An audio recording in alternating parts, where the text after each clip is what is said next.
All right, we are here in Clearwater, Minnesota, ahead of the Preserve Championships, kicking off the press conference with Tour Director Jeff Spring. Jeff, when you look around this place, what's the first thing that comes in your mind? Progression. I think this is a sign of progression for the sport in terms of venue development. This is a great piece of property for us on the northern Mississippi River. Cale's done a great job developing it. Normally 3 courses, 180 acres dedicated to one course, thousands of people. Plenty of room for vendors, spectators, big grandstands. It's a beautiful thing. We've seen these Elite Series courses evolve. OTB changed, Portland changed. Now the Preserve has some tweaks. How crucial is that moving forward for the Pro Tour? Yeah, constant evolution, continual improvement, core value of the Disc Golf Pro Tour. So, we work with our stakeholders, our event teams, our partners, our sites to continue to evolve. I think this year, Cale will speak to it more. The course has gotten slightly tougher. He's making great improvements on like 2 to 3 holes a year, it seems like at this rate. Beautiful, permanent tee pads that you'll see out here. And I think the most notable change is hole 11, which is now one of the best holes on the course from kind of like a tweener. Take us back to 2020 when we didn't know what was happening.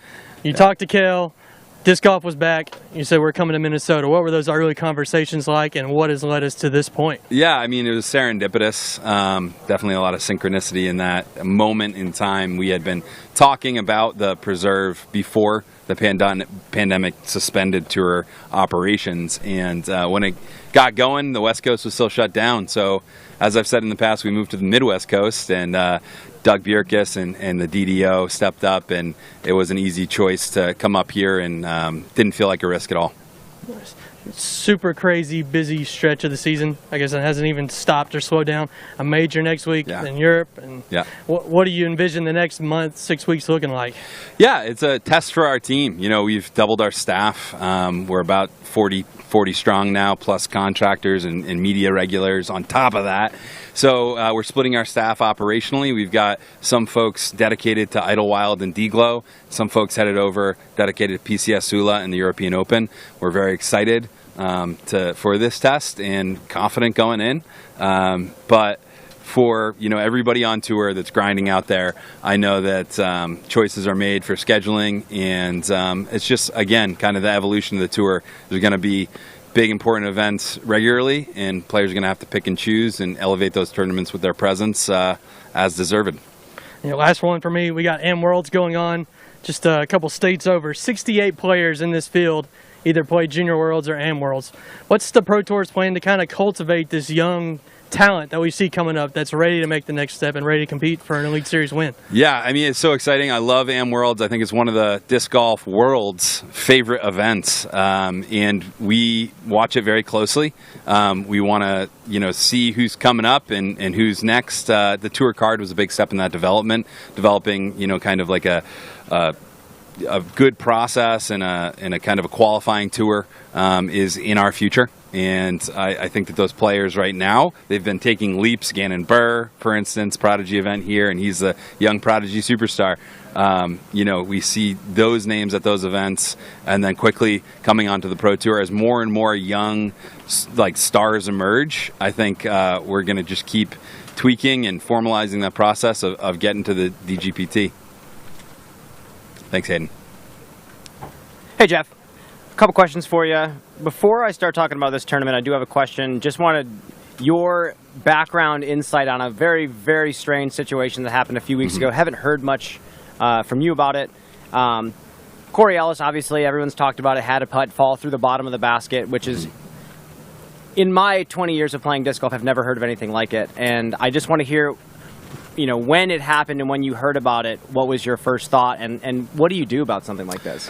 Yeah, we had our team on site. I actually had been on site and left that day. Our operations director, Brian Cole, was on site with the tournament team and the tournament staff. So I did hear about it. I reached out and had a good discussion with the PDGA about it, trying to just make sure I understood our team's options. It was very clear that by PDGA rules, the putt didn't count, and they played it correctly, regardless of whether he took a provisional or not. It would have been ruled the same thing. So I did talk to Corey about that, and we've had some discussions about it. Internally on our team, we've updated our standards to make sure that all baskets at our events are checked to make sure that they haven't been repaired, haven't been damaged. If they were repaired, that they were functioning properly. But our new standard is that if you have a repaired basket, we're going to replace it. Mm-hmm. The case in what happened in that moment was that BSF 2021 was actually canceled because of this huge ice storm. In the repairs, one of the baskets had sustained damage and was fixed. We were not aware. I don't even know if the tournament staff was aware, but upon this happening, we found out pretty quickly that was through the parks communication what they had done. So I don't know that we can't. There's no blame for the tournament staff. If anything, it's a learning experience for us putting a new tour standard in place. And then going forward, I know that a lot of fans were like, "How is that? How do you not have an opportunity to make a different ruling on that?" So we have a great relationship with the PDGA. And on all rulings, in terms of rules and decisions, we go through that relationship. But we do advise, and in this case, me just as a fan, as a tour director, I feel like there's room for consideration on that putt counting, and giving a tournament director a chance to make that call, I think, is something that I expect the PDGA to consider. We have a great rapport. We've kind of pushed that to them as one of several rule suggestions that we'll all discuss in the off season. But it was, again, kind of like a once in a lifetime. Like, you haven't seen it, I haven't seen it. Just super odd that would happen. And I certainly understand the fans, me being one of them, opinion that man, that should have counted. Yeah. So then jumping to this event, and thank you for that answer, because I just wanted to know the background insight that you had. So jumping to the preserve, clearly someone's dream came true. Someone who's been in the game a long time. Yeah. He's won the Sportsmanship Award. He's someone that the players and the fans both love. Had his dream come true out here. And we have a property that's very suited for professional disc golf, for spectators, for vendors, just like you said. We're still, on a different note, we're still dealing with some public courses on the tour and some of the Elite Series events. How long before you think we are going to get to a place where it's all of these sport-specific private properties? Is it in the pipeline anytime soon, or what's your thought?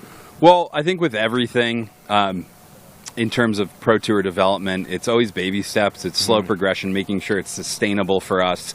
And that progression's happening now. I think that the top level venues that we're going to are going to continue to see evolution towards private venues. But I wouldn't say that I see a future where it's only private venues. If you look at other examples in professional golf, our brethren there, traditional golf, they play on some public courses. Pebble Beach is famously public. And I think that if you look at a great course like Toboggan, it's just about the relationship with public venues. If you have a strong relationship that's contractually formalized, you can go to some of these great public venues like the Toboggan and Deglow, which we'll be at, in July. So I'm excited to see the progression towards private, and I don't know what the percentage will end up being, maybe 80-20, but I do see some stalwart public courses, as long as those relationships, contractual ability to really take over the courses there, we'll still see some public courses hanging on. Thanks, Jeff. Yeah. Thanks.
All right, we're here with Cale Leiviska. Cale, you haven't stopped smiling since I've seen you today.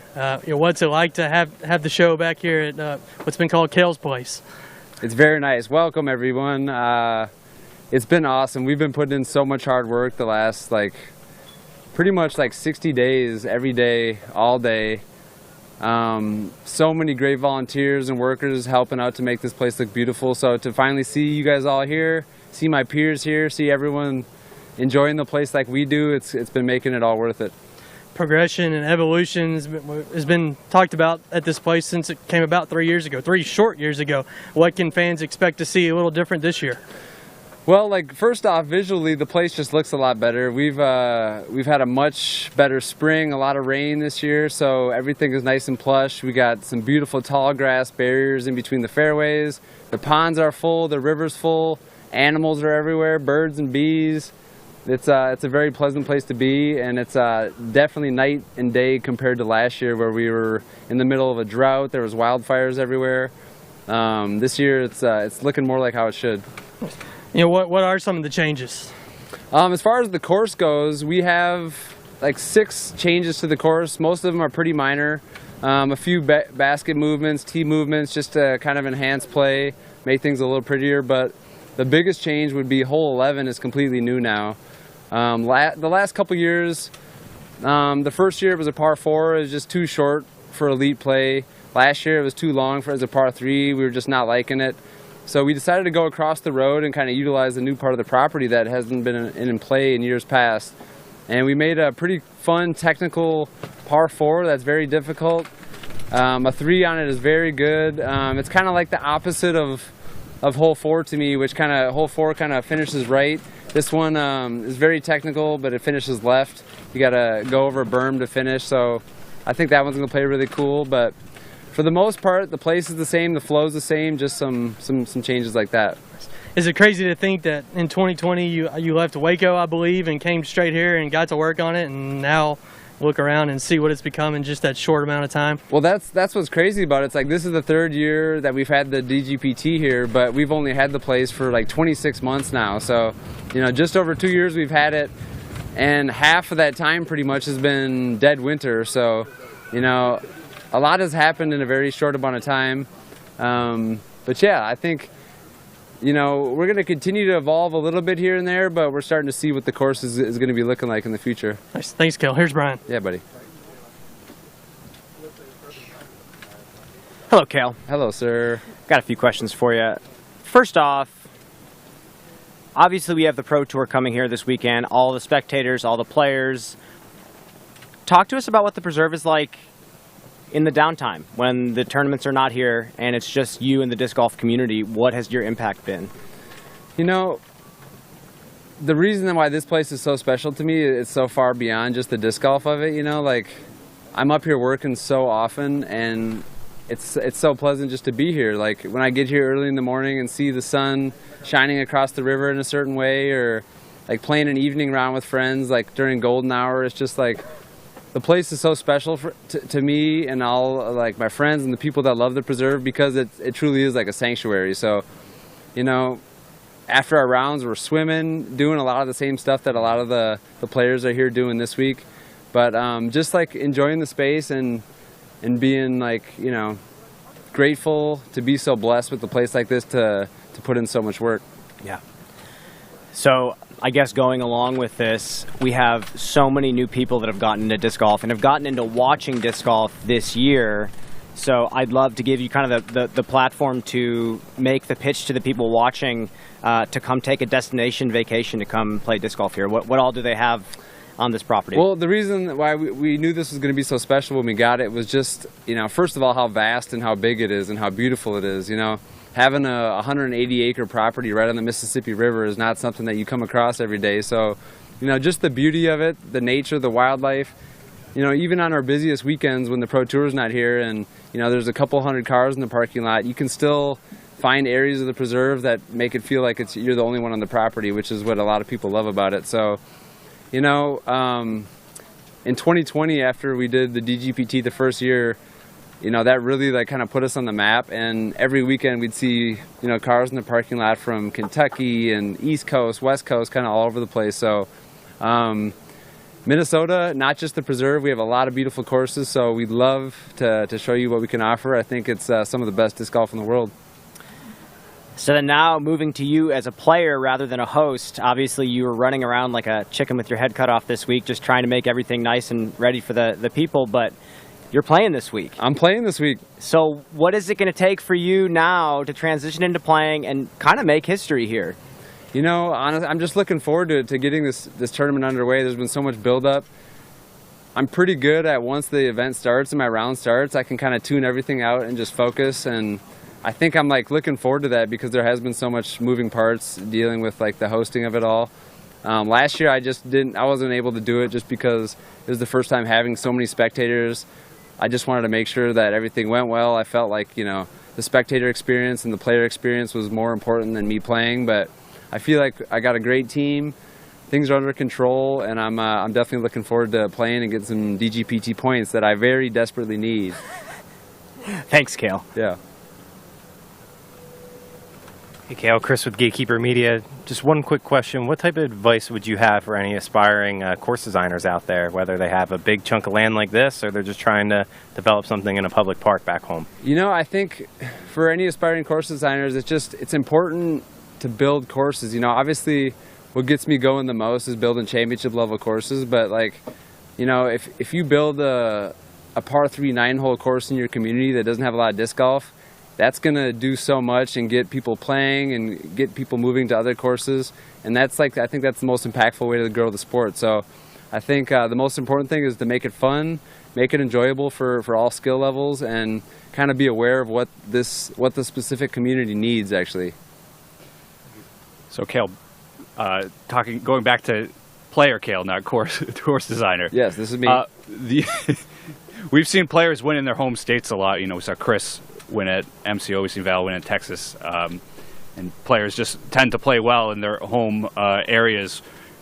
In disc golf, talk about, for you, literally home field advantage. How does that? How do you play your best when you're here? I mean, yeah, I'd like to think that there's an advantage because I know the course very well, but I'm guessing that 95% of the field has got more practice on the course than I have. So I do feel good about it. I know the land. There's a few holes that I feel like I designed to my. There's a few good straight shots that I love to birdie out here, but honestly, you know, there's a huge Minnesota crowd here. I've been playing like the Majestic, which is traditionally one of the biggest Minnesota tournaments for decades. And I feel more pressure at these home events than I do at World Championships in Utah or traveling somewhere else. So while I do have an advantage, it's like, you know, there's definitely more pressure because I want to perform for my people and they're all rooting for me, so I want to do well. But I haven't got a lot of practice in this week, so I'd be just pleased with having fun and playing my best. Thanks a lot. We'll be right back.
And we are back with Paige Pierce. Paige, got a couple questions for you. First and foremost, you went to Bonnaroo for the first time recently. Talk to me about that experience, and who did you like seeing? Music festivals are like an overwhelming abundance of love and like community. It feels like a disc golf tournament, honestly, but everybody is there to be there. They're not looking for the next thing, like what's coming up next. Oh, it's like you are in that present moment and everybody's just so grateful and honored to be there. And so I think that's overall my favorite part. Like, yes, I saw a lot of incredible performances and lots of raw emotion from artists. But I think my favorite part is just how connected you feel to each other. Like, you see someone overheating, someone's going to be the first person to hand you a bag of ice or whatever you need. So it's just that loving feeling, that exchange of like, I help you, you help me, and you totally get that in disc golf. So maybe that's why I love both of them so much. But yeah. Now, I heard that at Bonnaroo you actually got noticed quite a few times by fellow disc golfers, and you talked about how interesting of an experience that is. Can you talk a little bit more about that? You've been playing the game since you were a kid, and here you are outside of the disc golf world getting recognized. Is that an interesting thing? Do you enjoy it? Yeah, you know, it's funny because I'm a human just as everyone that's watching this is, right? But people, it's a weird position to be in as like a famous athlete, because I'm like now not a person. I'm like this like icon, or it's this figure that they watch. And so certain times it hits me and I'm like, ugh, get away from me. Like, please don't call me Paige Pierce. Like, I will hug you. I'll probably give you a kiss on the cheek and we can share an ice cream sandwich, but don't call me Paige Pierce. You know, like, I'm Paige. And if you say my name, Paige, hi Paige, with a smile, I'm going to give you a hug. But so, and I actually had this breakthrough at the festival because I was in the best mood of all time. I'm like literally like dancing and flying and running around, catching Frisbees, and someone's like, oh my God, Paige Pierce. And my whole demeanor just changed. And I realized like I should tell them why my demeanor changed. So I just said, hey, I'm actually Paige. What's your name? If you want to call me by my first and last name, then you got to tell me your whole name too.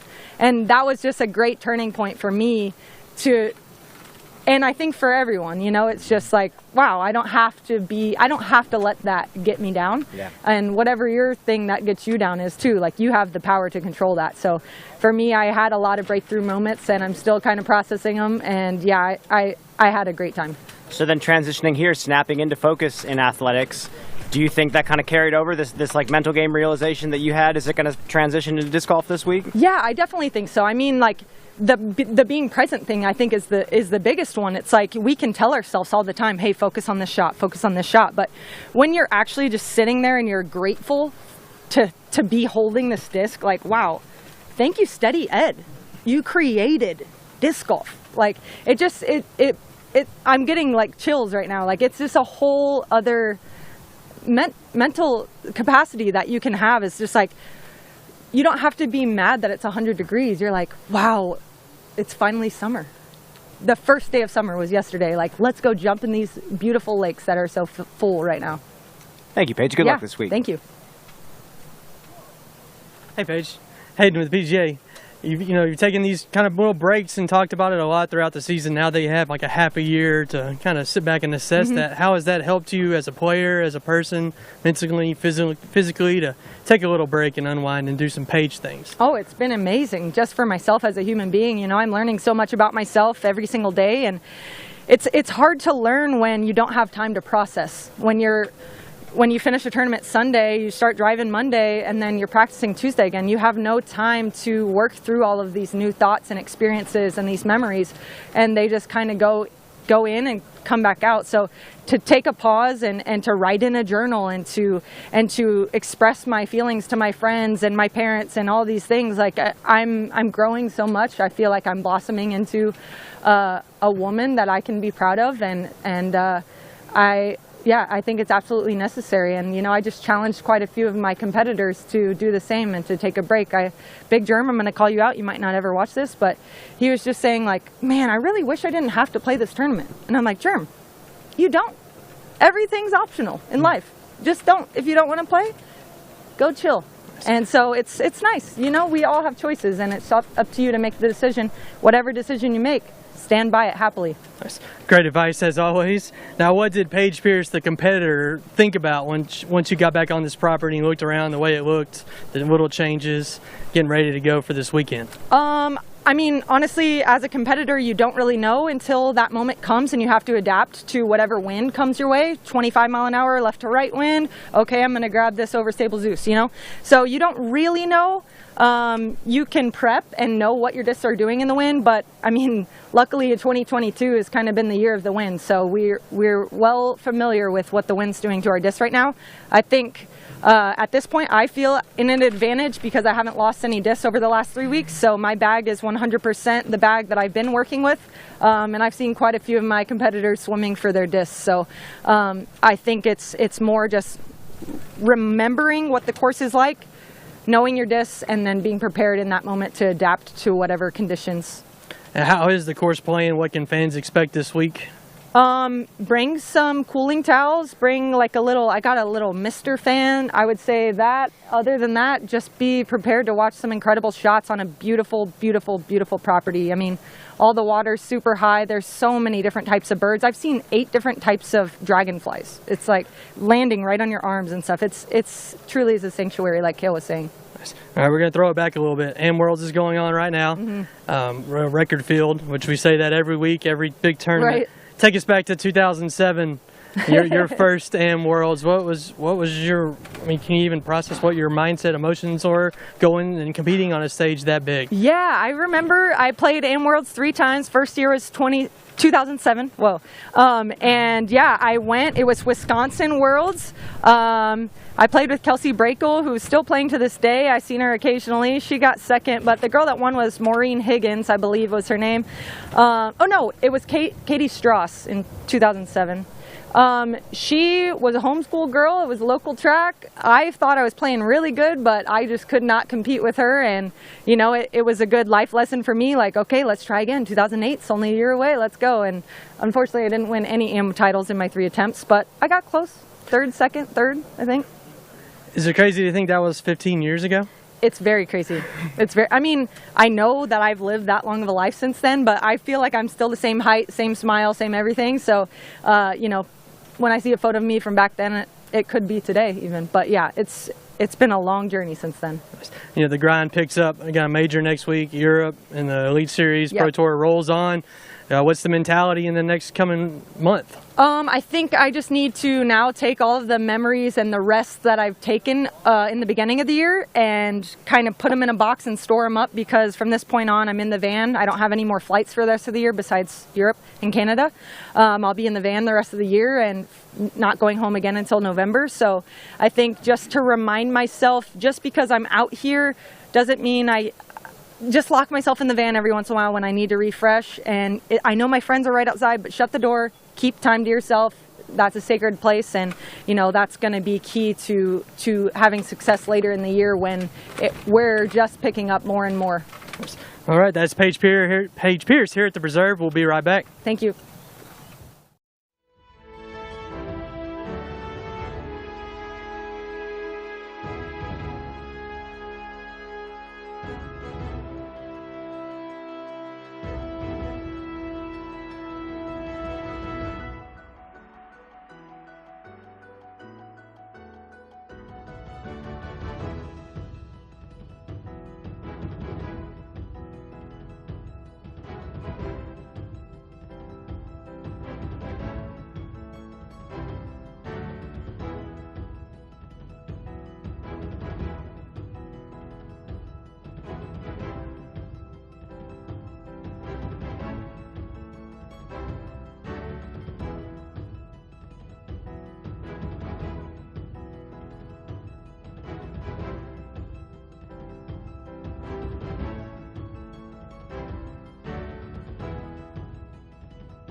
All right, we're here with Ricky Wysocki. Ricky, you know what the first question is going to be. How are you feeling?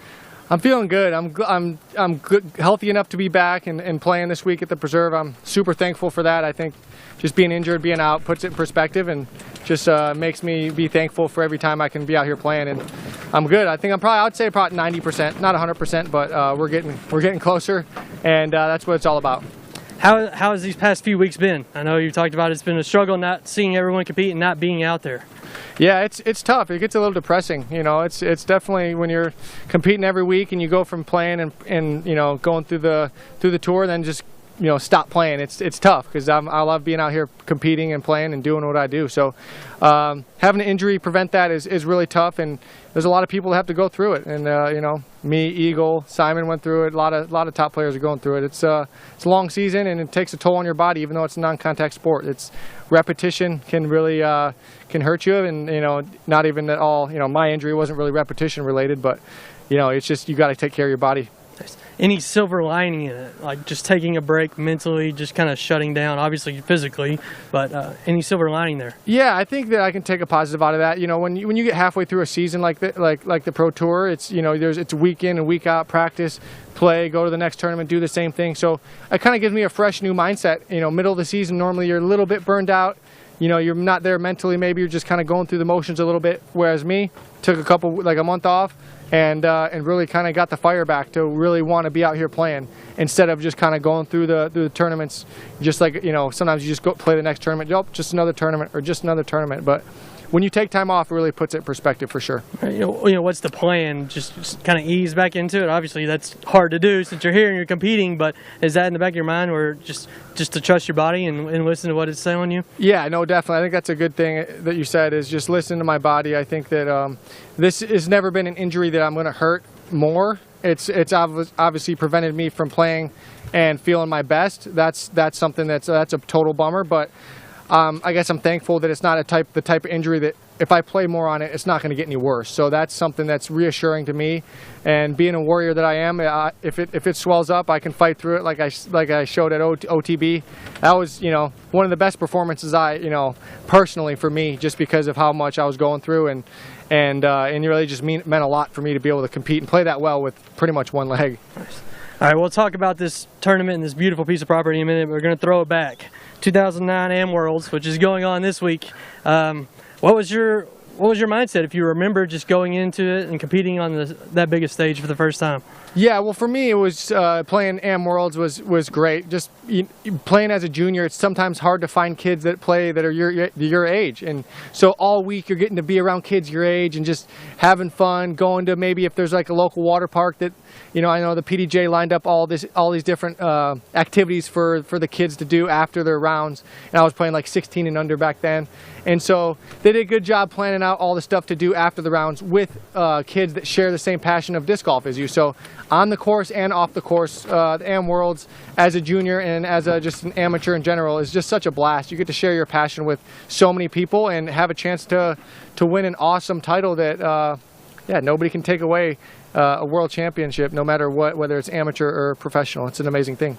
Looking back at that tournament, you competed against some names that you're competing with here this weekend. What is this sport like to see, I guess like a class, so to say, where your group is coming through, and now we got the next group coming through, and now we got all these young guys out here coming up together? Yeah, it's really cool. I mean, I think when you make trips to Europe and stuff like that, you kind of travel with your group, and you kind of, like the Nico, Paul Macbeth, Devin Owens isn't on tour as much anymore, but that's kind of a group that's kind of, that's been together, played together. And then you got the group like I would say like me, I guess maybe like Kevin, and similar age like that. Calvin, similar age as us. So we kind of got our group just based on the, 3 to 4 years of ages that you kind of, and then you got like the Gannons and the ABs and so yeah, it's kind of cool to have your come up and travel and play a lot of tournaments week in, week out with the people your age and your kind of, like you said, age group. All right, appreciate it, Ricky. Here's Brian. All right. Hello, Ricky. Hey. So you had mentioned while you were talking to Hayden here that you felt good enough to play. Any changes to your gameplay throughout this week that you've had to make? Yeah, no, that's a good question. So for my sidearms, it's a little harder to plant, and it sometimes gives out, which at OTB was a big problem for me. I definitely had a lot of strokes that my body wasn't working and, just kind of gave out. But so it's a lot better, but it's going to be tough for me to throw sidearms. I'm going to be able to throw them, and it's not that it hurts. It's just I think I lost some stability in my leg just from being off of it for so long. I was limping and had a brace and all this stuff, so I had a month of not being on my leg, and I'm slowly starting to get my strength back. And so when I plant on my sidearm, it kind of likes to give out. So I'm hoping my leg cooperates. I know it will eventually. I think, maybe, hopefully it doesn't take the whole weekend to settle in, but I think in the next day or two it should be back to normal. Great. Next question is, this Lyme's disease stuff just comes and goes and flares, it seems like. Would you say throughout the span of your career playing this game, is this the most frustrating thing you've had to deal with? Definitely. I mean, I think that it's very tough because the toughest thing is it affects everybody different. Some people think that just because they got it and it went away, and there's just so many different variables to it. Whether you take the antibiotics or you don't, based on when you catch the disease, and some people catch it right after and are able to knock it out, and some people like me, unfortunately, it had 3 or 4 months to kind of take over in my body, and it's a lot harder to get rid of at that point. So the moral of the story is definitely check for ticks. Do whatever you can to. If you get bit by a tick, take precautionary measures. If you have to take medicine, if you have to do whatever you can to knock it out before it gets bad, do that, because it's a tough thing, and I already pulled a couple off me this week here. Yeah. They weren't latched on, but yeah. So there's disc golf and unfortunately and ticks go hand in hand, and watch yourself and definitely do tick checks because you want to prevent this disease at all costs. So then, on a lighter note, I know you've had some heater questions. I've been seeing a lot of players wear those Nikes on the course recently. Can you talk about the footwear that you've kind of gone through, and if you're liking what you're wearing? A lot of amateur players do like to talk about what is the best footwear. Yeah, no, that's awesome that we can answer that. So for me, I like the Nike Wild Horses, and I just like the grip. So here, I'll take them off and show you guys. So I like the grip, and it's got, like, if you can see here, it's got some spikes. But it's not too grippy, so that's something I look for. Is I want grip, but I want also for my foot to be able to rotate. I don't want to plant and then have my body rotate. That's how you tear stuff. So I want to have some grip, but then also have some give to where my foot can rotate. Mm-hmm. And so I think these are good for that. And I also don't want too clunky. These are nice and lightweight. It feels like they're light on my feet, and I feel agile, and I feel like my body can move in them. And then is that something you're wearing on just turf? I know we're playing on turf this week, or do you switch it up for concrete? Yeah, no, I wear them pretty much for all tee pads. I just like to use the same shoes just for consistency feel. I think I haven't really, there's probably, different, tee pads are better for certain shoes. I haven't really got that far. I just, I find a shoe that I like for most scenarios, and I just go with that. Perfect. Well, good luck this week, Ricky. Thanks, Brian. Hey, Rick. Chris with Gatekeeper. You and I have had some private conversations about Lyme disease, me being someone who also suffers with it very severely. We've also met a couple people on the way who severely have it to the point where they can't really walk too much, or they have a cane. How much do you fear that, being an athlete, of the longevity of your career and something like that kind of coming a little earlier than some might say? And yeah, no, that's definitely something that's in my head. I try to take care of my body, take supplements, and the more you support your joints and with supplements and vitamins and minerals, it definitely it makes your chances better that you're not going to get Lyme's not going to get to your joints and make you have to walk with a cane and all this stuff, because it's brutal. And there's people that just get taken out completely. And when I first got it, I was taken out. I couldn't walk, and I had a cane, so I can relate to those kind of people. And it really hits different when you can go through a personal experience like that. But yeah, I try to do as much as I possibly can to prevent anything, any of my joints from getting to the point where I can't walk or they just deteriorate. Yeah, I'm always on your side pulling for you with that. Thanks, dude. Another question just about the preserve and disc golf in general. This course sets up really good for you, previous champ. What do you think is the hardest thing about this course on a pro level that you guys have to work with? It feels like it's very windy, even though you're kind of in the woods sometimes.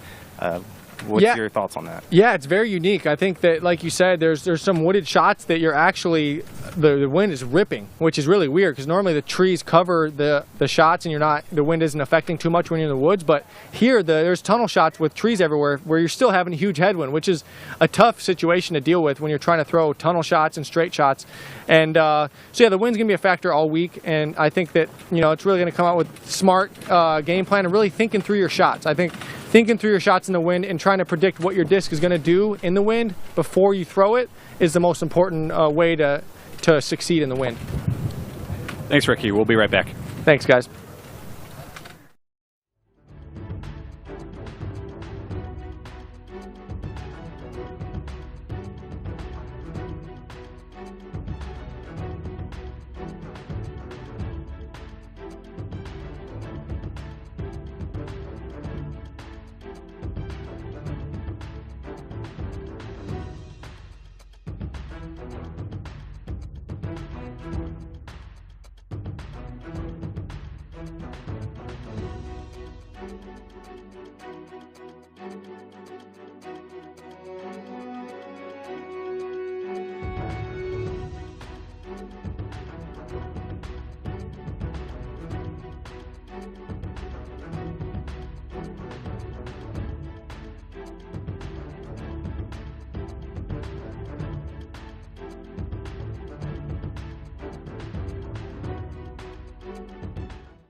All right, we are back with Ohn Scoggins. Ohn, you're on a roll right now.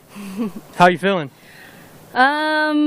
Exciting and exhausted in the same time. Yeah, pretty much every week, for me from now on, so it's pretty tired. So. Nice. Fun win last week at the Match Play Championship. How does that stack up with all your other wins in your career? Wow, that one is probably the most big for me. This is number one big for me, and then the second one was like Pro Master World Champion. But I hope it's not the last one. So cross my finger and move to the next one. So.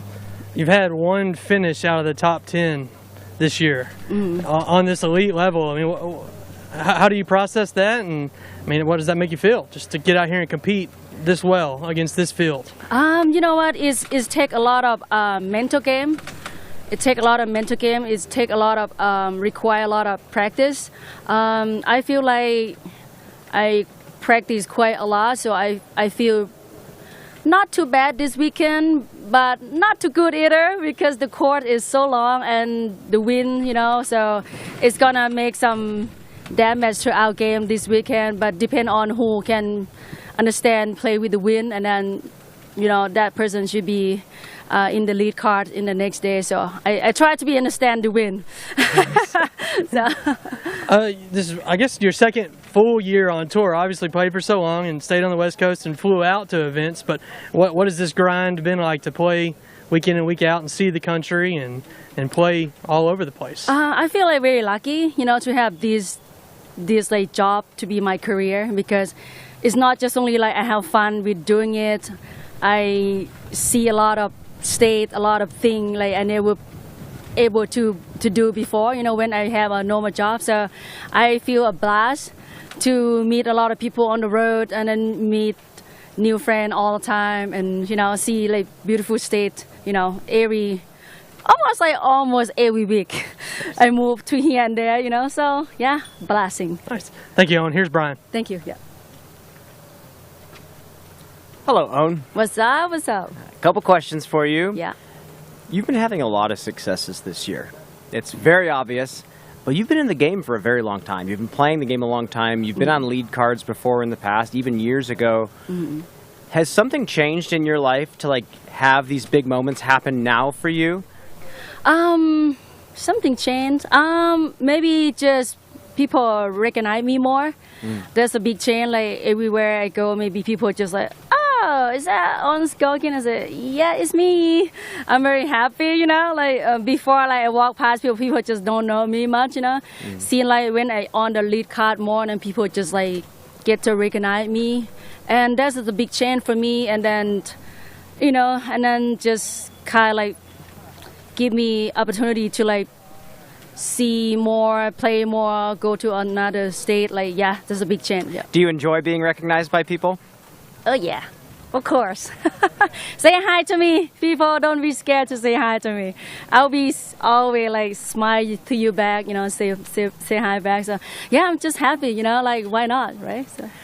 I have just one more question before I ask you about the tournament. You mentioned in your victory speech at the match play that you've been putting even more work into your putt than almost ever before. You said you've been working extremely hard on it. For the people that are curious about how much you practice, do you have maybe some specific numbers of how long your practice sessions go for? Yeah, normally I keep it in 30 or 1 hour, between like 2, 3 or maybe 400 putt a day. So, but if I'm not too lazy, I might do a little bit more, but that's a max for me, like 300 or 400 and then 1 hour max. But keep it every day, so yeah. I've heard from some people during practice putting, they start to feel their back hurting or their knee starts hurting and they keep going through it. Do you stop the moment you feel anything like that, or do you push through something like that? Definitely. Like if I feel like if I just practice putt and I feel like pain or too tired and miss a lot more, that is not cardio. That is not cardio practice anymore, so you need to stop and then just refresh yourself, do something else, and then maybe come back later because, like I said, like anything is over or too much to your body, it's not good either, so. Yeah. Last thing I have to ask you, you mentioned at the Waco press conference that you don't ever burn out, you only burn up. And now we're midway through the season, and you've been all across the country, like you said. How are you feeling right now? You know what? Normally I have a lot of energy. You know, I'm the person is just like keep going. You know, yesterday I played 1 round, and then I probably go swimming for like almost 5 hours. You know, and kayak, and then probably have 4 beer of drinking. But even that, I go to practice for like 1 hour and then going home sleeping good. So, yeah, you know, still have a lot of energy to burn right here. So, this is me. Well, good luck this week, Ohn. Thank you. Thank you.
All right, Brian Earhart with DGN here.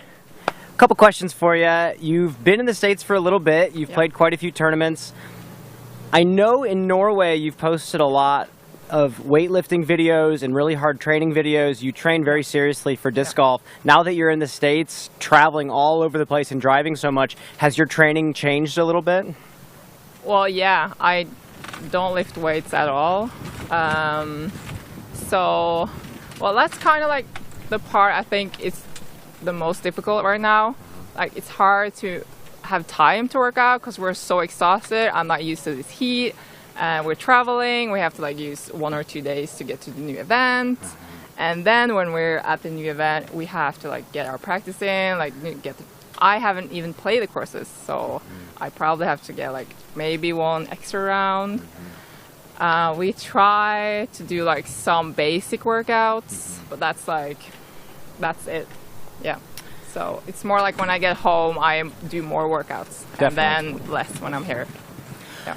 So essentially, you're coming here and you're playing all these big elite tournaments blind, and you're getting some decent finishes. You've had some top 15s and not doing too bad for playing these courses blind. Aside from just learning the courses and obviously coming back again, what in your game right now needs to improve the most for you to take more podium finishes and get to the next level? Because you have the skills for it. Yeah, I think definitely it's my form and like my distance. So we're kind of working on that, but it's hard to change my form, work on my form, get distance while I'm playing these events, but we're trying. So I try to like do something new every week. So I'm slowly getting there, but definitely distance for me. So then when it comes to this course, it's a long course. Do you feel well suited to take a good finish out here? Yeah, I do. Yeah. I feel like most of the holes are reachable for me. So this course I don't think it's going to be a problem. I think I'll do well. Well, good luck this week. Thank you. Hello. Hi. Hayden with VZA. You had your best finishes at Portland Beaver State Fling, and you talked about how well you played last week at match play. Is it slowly building for you? Yeah, it is. Definitely. You think it's more just getting comfortable with everything you just talked about? And Yeah, I think so. Yeah, okay. It's like me being used to being here, the time difference, like playing all these big events with like the best players in the world, like all this new stuff. I'm getting used to it. I'm trying to like, I feel like I belong more, so it feels more comfortable. Yeah. Yeah. First one back earlier this year. Were there nerves or did you feel uncomfortable? Well, if I'm nervous, that's a good thing. So yeah, I did. Yeah. You got to go back home for a little bit. Yeah. Just tell us what's going on in disc golf in Europe. There's tours every weekend and players rising. Yeah, So yeah, what it did you see back home for a few weeks? Well, so seems like disc golf is getting way big, like in Europe right now, and we have a tour that's trying to be like the Pro Tour, but in Europe, and they're doing a really good job. I don't know if you saw the coverage last week from Jedva. Yeah, definitely. So that's really cool, and I hope that we're just gonna like get better and try to like be more like you guys. And I have, well, it's Sula and European Open back home, and that's it. What would you say is the biggest difference between disc golf in Europe right now and disc golf stateside? Well, maybe like experience, maybe, and like more like Europe is such, we live in different countries. We don't get to like compete against each other that often. So I think that's the biggest difference, and like the courses maybe, yeah. Yeah, what difference in the courses? Well, it seems like we have more wooded courses, maybe also more difficult courses. So, well, you may think it's like the other way around. When you get here, it's more difficult, but I don't know if that's a good thing or a bad thing, but that's how it is. Well, what's your plan for the rest of the year? Well, I'm leaving the States on Monday, and then I'll for sure play European Open, and then I'm back for Des Moines Worlds, and then a few more events. Okay. I don't know how many events yet, but gotcha. Yeah. Kind of flow, just going with the flow a little bit. What's your plan and goal for this weekend? Oh, definitely top 10. I feel like I've progressed like every weekend now, so it's right there, and I really want a top 10 finish from now. Yeah. Awesome. Well, thank you very much. We'll be right back. Thank you.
All right, we are back with Val Mandujano. Valerie, got a little bit of break here recently. How was that?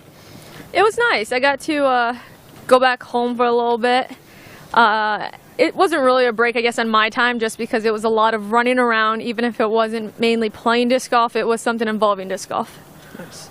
Well, we're back to disc golf this weekend. What do you think of this place? How's it going to challenge you? How's it going to challenge the field? I really enjoy it.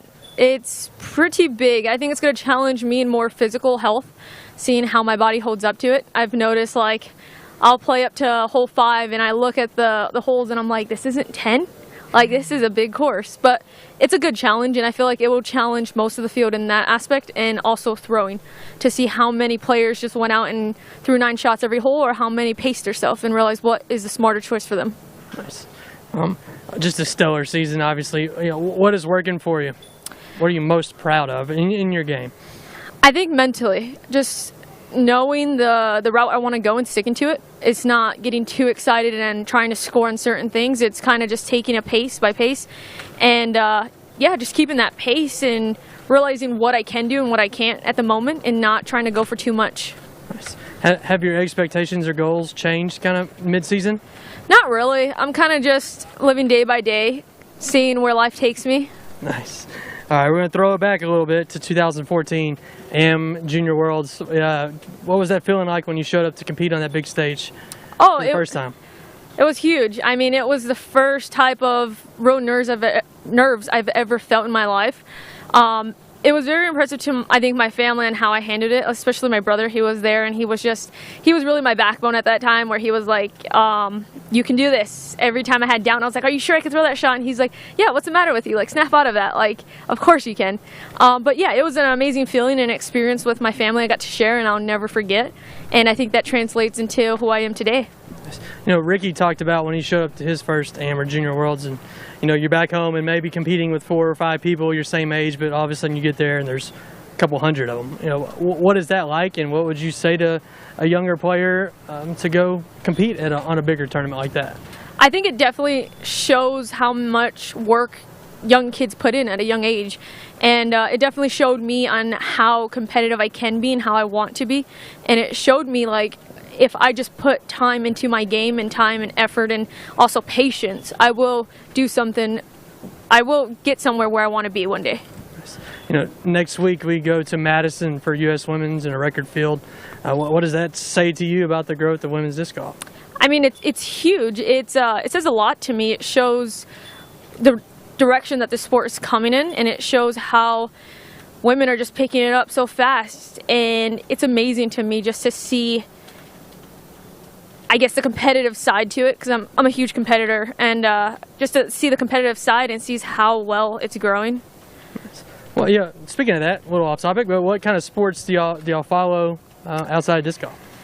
I Who's used to your follow. teams? Yeah. I used to follow a lot more sports like baseball, soccer. I don't really follow much. I kind of just sit there and I'm on my phone. Really, the only time I get is when Alexis and Mason are watching the basketball games or the football games. She's more of a sport fanatic than myself. Okay. Awesome. Thank you, Valerie. Here's Brian. Thank you. Hello, Val. Hello. A couple questions for you. You had mentioned to me before the interview started just a couple little things about some superstitions you might have during tournament week. Let some people in on what all you go through to stay consistent throughout the week. What are your superstitions? It's as easy as what did I wear the night before, or how did I brush my teeth? What time did I shower? What did I eat? Where did I sit when we drove to the tournament? How much time did I give myself to warm up? It goes down to pretty much a T. Sounds simple enough. So, I mean, on top of just the little superstitions, you've broken through this year and you've won, and you've finally figured out what it takes to win.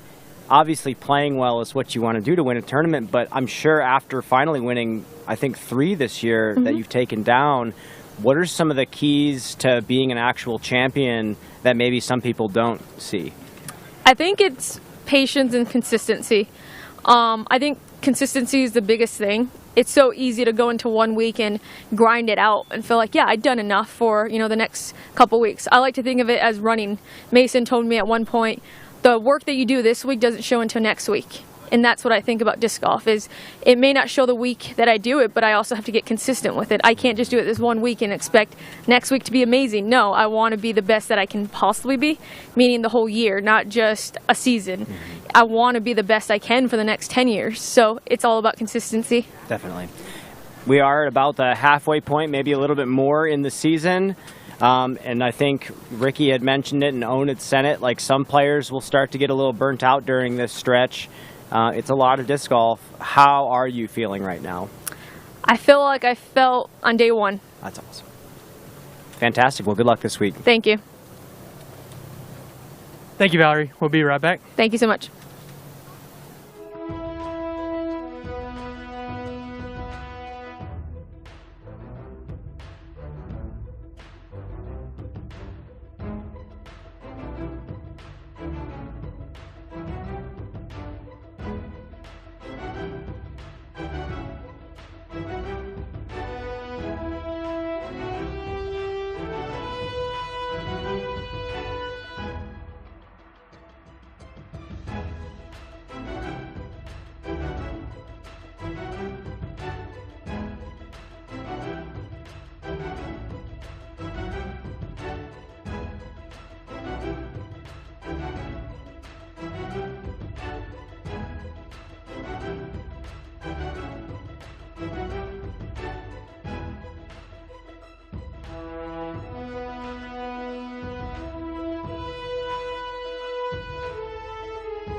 All right, we're back here at the Preserve with Eveliina Salonen.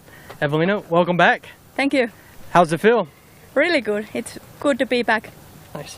Tell us about home. What was it like being back for a few weeks and getting to see friends and family and play a little disc golf? Yeah, it was really nice. I really needed that. But yeah, it was fun to see family and friends and play other sports and also disc golf. Nice. What are some other sports that you play? Paddle and floorball. Okay. Break down floorball for us. Like, what is floorball? It's like indoor hockey, but with ball. So okay, yeah. Nice. How was the disc golf? Obviously, you took down a win, and what were some things you were working on? Everything, but putting was my main. But yeah, it feels good, and I played a lot of practice rounds. So yeah, I feel a little more confident than early of the season. Nice. I mean, how was the disc golf back home? Is it just continuing to grow and get more popular, and tournaments are getting bigger and larger? Just kind of tell us what it's like back home in the disc golf scene. Yeah, it's growing all the time, at least in Europe and in Finland. And we have now many of women playing, so that's nice. Nice. All right, first time at the Reserve? Yeah. First time here? What was your first impression? What do you think? Well, this course is so beautiful. I really like it. Nice. What challenges does it present? I think I need distance here, but also like accurate shots. So yeah. Okay. What would you say is your top goal for yourself this weekend out here? Make some putts. Nice. All right. Well, how are you feeling in that area of your game? Now it's feeling better all the time, but yeah, it's so different in tournaments. So let's see. But I played one tournament in Finland, and my putting felt good. So awesome. All right. What are some other areas of your game you're working on that you're going to need out here at the Reserve? I don't know. Maybe upshots. Like driving feels always good. So I think upshots and putting is really important here. Nice. Well, we look forward to seeing those drives and putts this weekend. Here's Brian. Hello, Eveliina. Hi.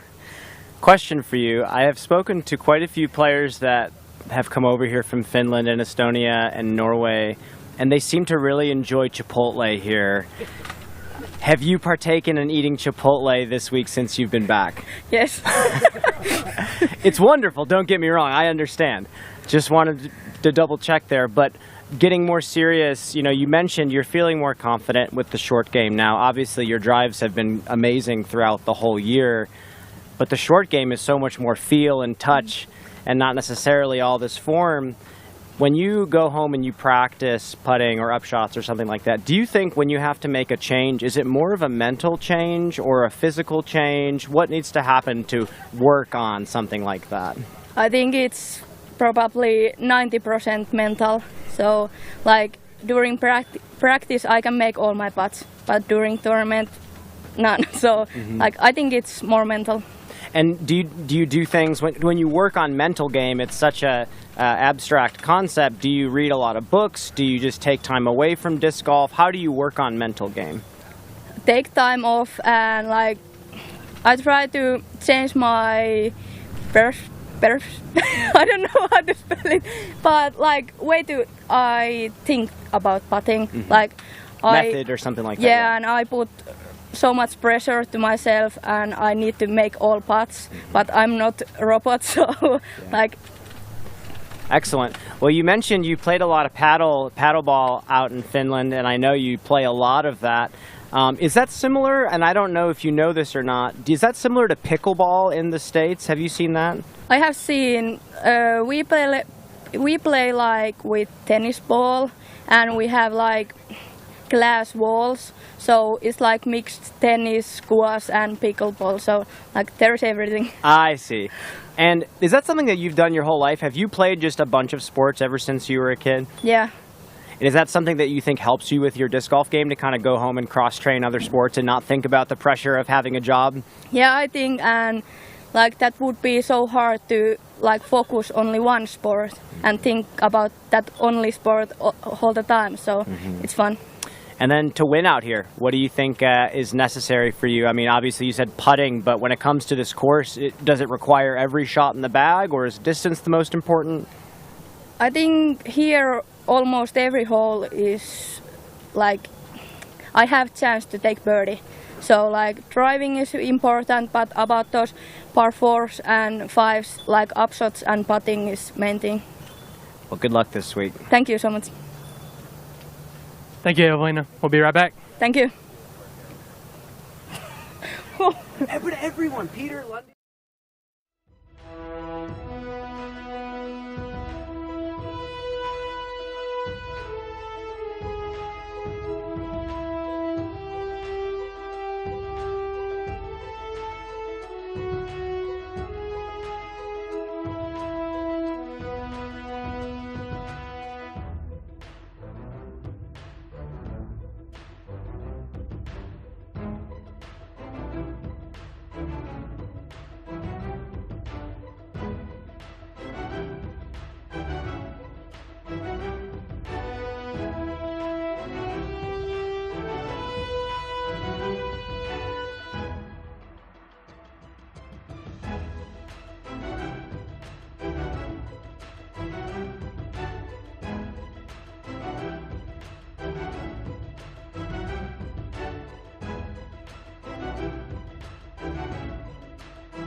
All right, we are back with the Hall of Famer Joe Feidt. Joe, good to see you.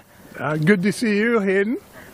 We are here. The Pro Tour is in Minnesota, your home state. What's it like when you just pull on this property and see all this happening right down the road? Oh, it's fantastic. I love it. This is so great to come out here.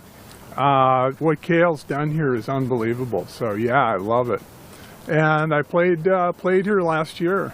Played the Red Fox. Really liked it. Kicked its butt a little bit. Not really. How long have you known Cale? Oh, I've known Cale since he was a youngster. I mean, honestly, I think I met him probably right out of, I guess out of college. So probably early 2000s or so. Nice. And we were just so happy. Here was another, we knew he was going to be another superstar, or a superstar coming up. Anyway, we were amazed. I mean, Timmy Gill was so great, world champion before Cale, but when Cale came, oh, we were just like, wow, this guy is going to be really, really good. So anyway, we're so proud of him, and as we are of Katrina Allen, of course, who is another fantastic Minnesotan. Yeah, y'all are pretty spoiled up here. Yeah. Cale gave us the sales pitch earlier, but, you know, coming to Minneapolis and Minnesota and just this area, give us your disc golf pitch to anyone that's never been here. Oh, gosh, it's just a great state. Yeah. Minnesota's we have like 350 courses. And if you come to the Twin Cities, which is just one part of Minnesota, obviously, but if you do fly in here or you get to the Twin Cities, there are 50 courses within about half an hour of downtown Minneapolis or St. Paul. Seriously, 50 courses, 5-0. It's amazing, and that's thanks to Chuck Kennedy, who's another Hall of Famer, my good friend, who can't be here today because he was traveling. But thanks to him and Chico Mackey and many others who put in courses, Cale, of course, you know, we've just got courses all over the place, from ones like this that are championship to, you know, just nice pitch and putts. Yeah. We could talk about disc golf in Minnesota for so long, but you're here representing the Hall of Fame. Yes. So what's happening with the Hall of Fame right now? Yeah, it's pretty exciting. Well, we've got the induction ceremony next month. I think it's on July 10th, but don't hold me to that. It's going to be at the Masters Championships, U.S. Masters, Masters Worlds, okay, in Peoria. And anyway, I'm not sure it's going to be, I think it's going to be live streamed, I'm not positive, but if you can get there, it'll be great. We're going to be inducting the two Petes, Pete May and Peter Shive, for instance, and that's really exciting. I love those two guys, and they're just amazing, and they should have been in a while back, but they're coming in this year. And Jim Oram from down south. And then posthumously, we're going to be inducting Joe Cahow. And so there is that. And then Steve Lambert, we've been looking at Steve for like 5 or 7 years to induct him, and he's being inducted this year. He got everything going long ago back in Charlotte. So anyway, those 5 guys people are coming in, will be inducted. We're so proud of them. And then I just want to mention that we're also very sad that Ace Mason passed away just a few days ago. He's a Hall of Famer from Kansas City area, Kansas, Missouri. And he just passed away. Was a fantastic guy. Everybody loved him. And really was the first person who got the newsletter going at the PDGA right after Ed. So, you know, how can you kind of sum up this class of the Hall of Fame and the contributions that they've made to the game on and off the course? Oh gosh, they're amazing, honestly. I mean, all 5 of them are so deserving to be in, and all 5 of them could have gotten in 5 years ago. But it just, I don't know, in terms of the voting and everything, it's kind of just happens, you know. So they're all really good people, and I'm so proud of them, and just really happy that they're going to be inducted. Yeah. Nice. Thank you, Joe. Here's Brian. How's it going, Joe? Good, Brian. A couple questions for you. So obviously you're in the Disc Golf Hall of Fame, but give us your flying disc origin story. And was it disc golf right away? It kind of was. That's the interesting thing. It happened on July 11th, 1976. It was the weekend after the big bicentennial, and they had a huge tournament in Minneapolis. And I heard about it, just read about it in the paper. The Frisbee pros are coming to Minneapolis. I was like, what? Frisbee pros? I had no idea. So I went there. I bumped into a friend from college, Doug Newland. Doug Newland, number 016, who I just happened to see there. And I went, Doug, what? He went, yeah, I'm on tour, Joe. And I'm like, seriously? And they said, yeah. So anyway, Doug became my mentor, and he really just he welcomed me, introduced me to everybody who was there, and said, hey, 2 weeks we're going to Boulder, Colorado for the Boulder Flying Disc Festival. Joe, you got to go. So I went. Talk to us about what those looked like back then, because it wasn't just disc golf most of the time. Right. Talk about what a flying disc festival in the 70s was right. like. It was so much fun. So, I mean, there was just one event. So disc golf was one event there. When I got there, they were just starting the finals of disc golf. So that was the first thing I saw. I just went, oh my God, they're playing. Okay, I get this. And we were playing in ground baskets. Now, Ed had just invented the disc pole hole, but it was so early we didn't have any. We had none here. So we were playing on ground baskets. However, there, of course, they were playing every imaginable, these 7 different disciplines besides disc golf. And anyway, so that was the famous one where at night, it was so late, they were having the finals of freestyle. They had to get everybody park their cars in a circle, turn on their lights for freestyle. And they played until about midnight. It was insane. And it was, one of those epic things that just happened. And that's so cool, and that's something that people might never really get to see again with the explosion of disc golf and how it's kind of gone closer to the mainstream.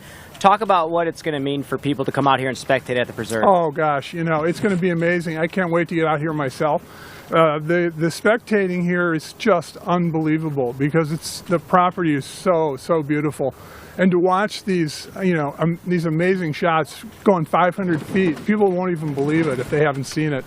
So yeah, it's so important, if you can, to come on out and see it in person or see it on TV if you're far away. Well, thank you, Joe, and enjoy the rest of your week. Thanks a lot, Brian. Thank you, Joe.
All right, we're back with Double G, Garrett Gurthie. Garrett, how's it feeling today? Feeling pretty good so far. I'm excited to get out to the course here in a few minutes. We got a little match going on. Me and David Wiggins versus Brody Smith and Ezra Adderhold.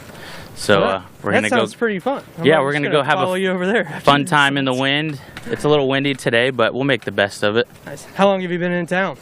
Been in town for 2 days. We drove straight from Grass Valley, California to here. It took a few days. I was supposed to do a little bit of filming on Jomez before the tournament, but weather kind of came in the way, and we decided to wait out the weather and made it here safely. And I'm excited to get to play today and catch up the rest of the back nine that I didn't catch yesterday, and see how the course is looking on the back nine. How was that little family time? Obviously, see Jess's family in Grass Valley and taking a little break maybe for a minute? Yeah, it's always nice going out to her home course and seeing all the crew out there that supports us day in, day out while we're on the road, and hang out with the crew and tell them about the stories we've had so far, on and off the course. So the support's been unreal, and Grass Valley is always a second home to me, and it was good seeing and catching up with Jessica's family as well. Well, tell us the story of the past month and what's that been like for you? Just 2 huge, performances and just playing so well. So what has it been like the past month? The feeling's been great. I think the changes that I've made was staying focused out there, and you get lost when you see the big crowd, and you see each and every person out there that comes out and supports us, and sometimes you got to put that aside and ignore your social media. I did that quite a bit. My screen time's been down a few hours each day almost, at least going down 20-30 minutes. And for the people out there that do send me positive messages, it's because I'm trying to take my focus to a new level, and I know that's what the professional athletes do in the big world as far as Major League Baseball and football and basketball. They put all this stuff aside. They don't read the negative or positive comments as much, and staying off that has made me stay a little bit more focused on my golf game. And I've figured out one of my problems on my putt that I don't have to say out loud, but I've fixed it. And everyone still has their off days on the putting green, and I've been trying to minimize the off days and trying to take advantage of the time I am in contention for a birdie to give it my straight 30-second focus and never give up on each stroke. Nice. And, any other changes in your game or your approach, practice, or just is it the correlation of this mental that's translating over to physical success?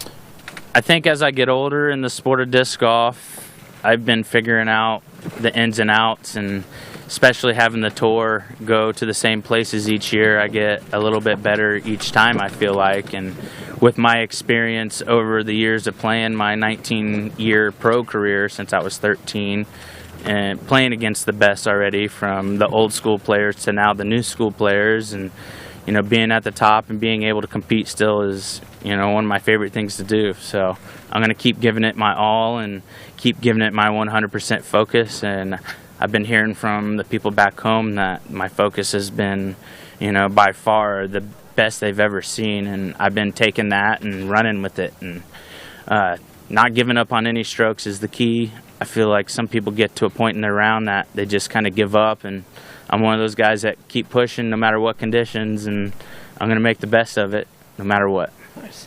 All right, you talked about your longevity in the sport and your pro career. AM Worlds is going on right now. You played your first AM Junior Worlds in 1998. Yeah. How do you wrap your head around that, and what was that like being that young and going and competing and with your peers and people your same age and skill set for the first time? Do you remember? Oh, yeah. I was already in love with the sport, but getting to be at a world championship at the age of 8 years old, getting to meet Steady Ed Hedrick, and having dinner with him, who wouldn't fall in love with the sport after having an experience like that? And, he's the granddaddy of disc golf and still very passionate about Steady. And we wouldn't be here today without Steady.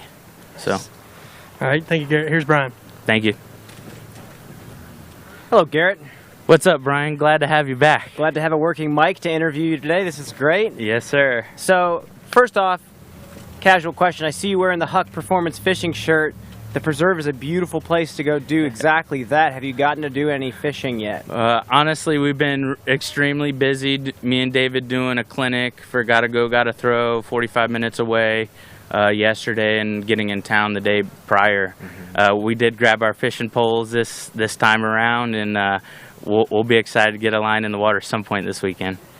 Yeah, you mentioned you just did a distance clinic with David Wiggins, another player whose name is starting to pop up again. The documentary was made for him. Talk about you coming up with Dave and seeing him all over the country, and you guys kind of duking back and forth for a while. Who is the distance king? Yeah, it's always been exciting getting to watch David throw because he's such an explosive player, and just the demeanor he has as a person. He's a great human being, and I'm proud to call him one of my best friends, and we want him back on the tour, and we're trying to give him a little bit of the taste of what the tour has to offer, and I'm really hoping that he has a breakout weekend again to help stabilize his opportunities to come back on the road.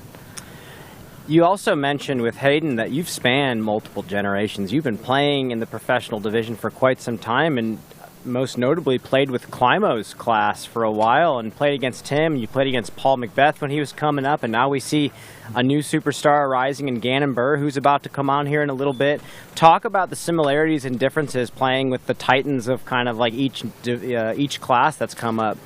I mean, it's the experiences that I'll never forget, really. I mean, back then we didn't have much camera work, and now we're getting to capture those moments, and people are getting the chance to learn from these opportunities, whereas back in the day there wasn't as many videos to watch the champ or Barry Schultz or Johnny McRae in their prime where I got to see them. And my biggest memory was Sarasota, Florida, whenever I won my first tournament against Climo. I was 15 years old. So not a shout out or bash to Climo. He's one of my good friends. When we're back home in Florida, we play some poker rounds at the house and stuff like that. So, from them, I really learned a lot and kind of developed my golf game around those guys, and inspired me to become a professional disc golfer.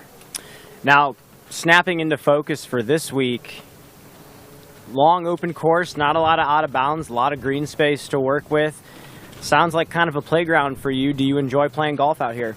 I absolutely do. Last year I kind of let down my opportunities, so I'm excited to have some redemption and take this momentum I've had the past few weeks and carry it on to the field this week and give this one a run again. So I haven't had the chance to go for 2 in a row, and this is my chance now after I failed in Portland. So I'm getting it all together, getting everything focused, the mind's right. I got a hell of a support system back home, on and off the field. So I appreciate everyone supporting me through my journey. There's definitely thousands of people out there rooting for you, Garrett, so good luck this week. Thanks, Brian.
All right, we're here at the preserve with Gannon Buhr. Gannon, how's it going today?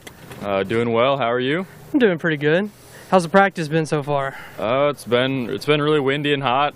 I think that's pretty much what the tournament's going to be like. So it's good practice. Just drinking lots of water out here, and just staying hydrated is the main key.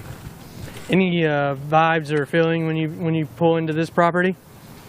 Yeah, it's got an amazing feel. This place is beautiful, and the course is one of the best ones we play on tour. It's just so fun, and we don't have I feel like a ton of fun courses on tour. So to be able to play this is amazing, and to be on Cale's property is so awesome. And obviously we're in Prodigy land right now, so that's always a bonus. But I think the course suits my game pretty well, and I always get a pretty happy vibe from it. So I'm pretty excited for this week.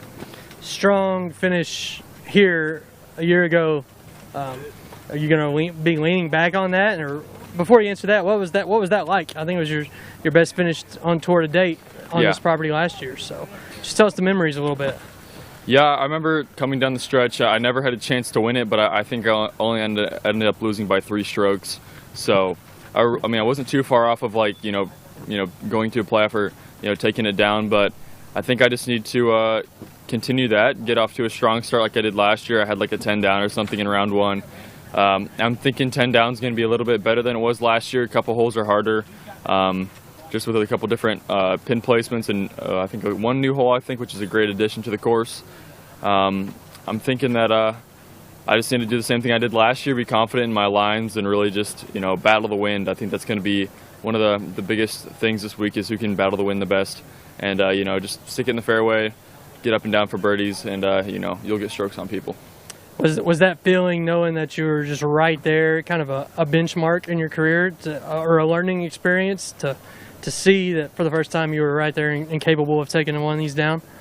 For sure, it felt kind of unreal at that point. I hadn't had anything really close to that kind of a finish yet, and it kind of showed me, and it kind of proved to myself that I'm good enough to win on the Pro Tour level. It kind of lit the fire, I guess, and after last weekend, losing in the semifinal round at the Match Play Championship, I'm hungry for a win, so I'm thinking that if I play solid, I can take this one down. I think I saw from Statmando your top 10 percentage is leading the entire pro tour field. What's it like just to see your name in a stat like that? Yeah, it's obviously a good stat to have, but I'd like to get a couple more wins under my belt. I've been getting a lot of 8th to 4th place finishes, and obviously those are really good, but I want to be in contention more. And I think it just comes down to starting out the tournament hot, having a chance to win during the final round instead of, being in 12th place and then shooting a really good round to come back to get top 5. I'd rather already be in that position and then hopefully give it a run at the win, because I've been having these solid final rounds. If I can just put together the first couple rounds solid, I'll have a chance to win a couple more events this season. All right, I've been making people take us down memory road. AM Worlds is going on right now. So what are some of your memories from AM and Junior Worlds? Yeah, that's exciting. Always exciting. It was an amazing time for me.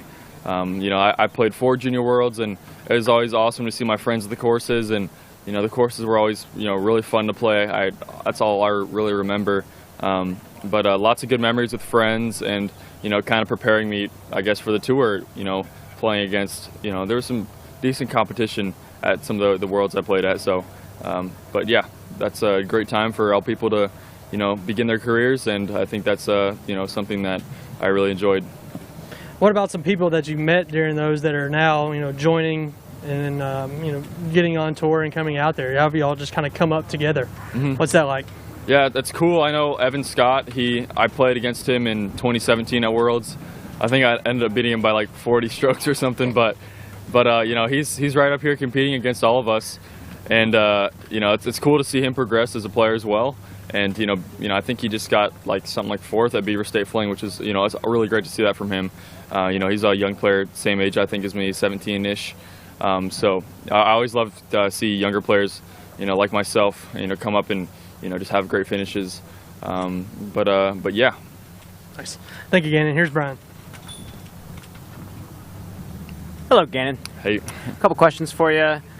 You talked to me at Tallahassee, and you mentioned to me that you really like being on the road. You like living out here, and it's not for everybody. So obviously, feeling comfortable out here is a big deal. We're over halfway through the season now. Do you still enjoy living out here? How's your travel situation been? Yeah, it's just as fun as it's always been, especially, you know, hanging out with some good friends like Alden Harris and Gavin Babcock and, you know, everyone else that's on the tour. You know, it's just building great memories every single week. And, you know, disc golf is my life, and it's something I want to do forever.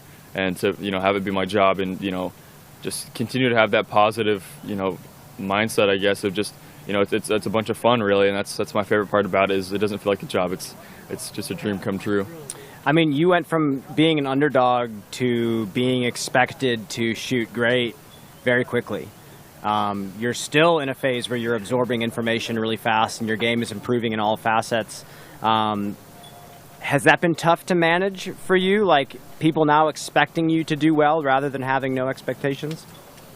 A little bit. It's kind of tough for myself, you know, getting these top tens, but never, you know, I mean, I got the win in Santa Cruz, but that was obviously a silver series. Still had a good field, but I want to take down an Elite Series event. It puts a little bit of pressure on me, I guess, just like looking at the ratings, you know, seeing my ratings slowly go up, and I'm still getting these good, you know, I'm third in Pro Tour points right now.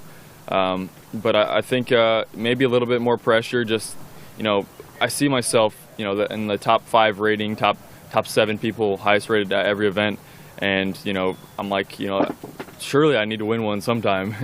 But it's you know, it's a good feeling as well to see my hard work pay off and my progress in my game. Then snapping into focus here at the Preserve, what is it going to take for you to go from those decent finishes to taking it down by a decent amount? Yeah, I think, like I said, just I need to play good the first couple of rounds. If I can just start off on a good note, I think that I can, you know, keep that going through the rest of my rounds. You know, the tournaments that I have done solid the first couple of rounds, like Vegas, Jonesboro, I've been able to continue solid, and then there was only a couple of strokes that kept me from the win. So I think that's what I need to improve on. Just, you know, keep the consistency, but, you know, just have 3 solid rounds instead of, you know, 2 okay rounds and then a really good round. Just 3 really consistent rounds. So speaking of improvement, I have one last question for you, kind of a bigger question, and you have permission to be as critical as you want. You have a fresh set of eyes. You've watched every disc golf video under the sun since you were a kid. You were a part of that generation that got to do that. Now coming into the game and experiencing all the best players in the game that you were watching coming up, what do you feel like overall in the division is the part of the game that needs to be improved the most? What do you think has the most room? That's a tough question, because I feel like we're at a point in disc golf where I know people have been saying it, that like, oh, we're going to keep getting better, discs are going to get better, but like that hasn't happened. I feel like we've kind of reached that. We've set the tone. We've set the, you know, the peak of where you need to be if you want to be winning these tournaments. And, you know, 5 years ago we had about 4 to 10 people. That's a weird range, but that could win an event, and now it's like anybody can win any week. So I feel like that's tough. Maybe a different kind of shot we could work on, but like a grenade or something. You're saying everybody's kind of catching up, and it's not necessarily gameplay that needs to improve. The field's like tightening quick at the highest level, and you know, it's going to take one player to, I guess, invent something or figure something out, I feel like, to really get that next edge. But in terms of mental game, you know, we all do whatever works best for us, or actual game. I feel like it's just we've experimented enough, and we're at a point in the game where we've evolved enough to where we've tried pretty much everything, and we've done everything, and we've experimented, and nothing, you know, beats that highest level we've reached already. So I think it's a tough question to ask, but we just got to keep playing good, I guess. Thanks, Gannon. We'll be right back.